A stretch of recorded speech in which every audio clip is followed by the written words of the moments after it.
Weekend ఏదైనా shopping మాల్‌కెళ్తే parking దొరకడం ఎంత కష్టమో, ఎంత తలనొప్పో అందరికీ తెలుసు. కానీ మాకిక్కడ మెల్బోర్న్‌లో ఎంత కన్వీనియంట్, ఎంత ఈజీయో చూపిస్తాను. పార్కింగ్ విత్ ప్రామ్స్ అని ఉంది గదా! అంటే పిల్లల్నేసుకొని ప్రామ్స్ తీసుకొనొచ్చిన వాళ్ళకి మాత్రమే పార్కింగ్ జోన్. అట్లా ఎవ్వరికి వాళ్ళకి డిఫరెంట్ కేటగరీస్ ఉంటాయి. ఆ జోన్‌లో వాళ్ళు గాకుండా వేరే వాళ్ళు పెట్టుకుంటే ఫైన్ పడిపోతది ఇమ్మీడియేట్‌గా.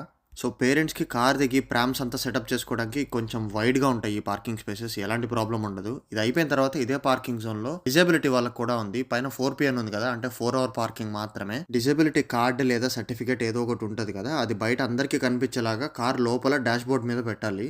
సో, అప్పుడు టికెట్ ఆఫీసర్ వచ్చినప్పుడు ఇది తప్పు కారు కాదని ఫైన్ ఎయకుండా ఉంటారు.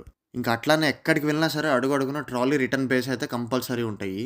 సో, ఇలా స్పెషల్ కేటగిరీ పార్కింగ్స్ అయిపోయిన తర్వాత జనరల్ పీపుల్‌కి కార్ పార్కింగ్స్ ఇవంతా. కొన్ని వేల కార్లుంటాయి. అదేంటో గానీ వీక్ డేస్ వచ్చినా సరే ఎప్పుడు ఫుల్‌గానే ఉంటాయి కార్ పార్కింగ్స్. ఏ షాపింగ్ సెంటర్ అయినా సరే. ఇందాక 4P అన్నాను కదా! అంటే దాని అర్థం 4 అవర్స్ పార్కింగ్ అని. ఒక్కొక్కసారి ఆ 4 అవర్స్ కూడా పర్టిక్యులర్ టైమింగ్స్ లోపల మాత్రమే పెట్టుకోగలరు అని అర్థం ఉంటదనమాట.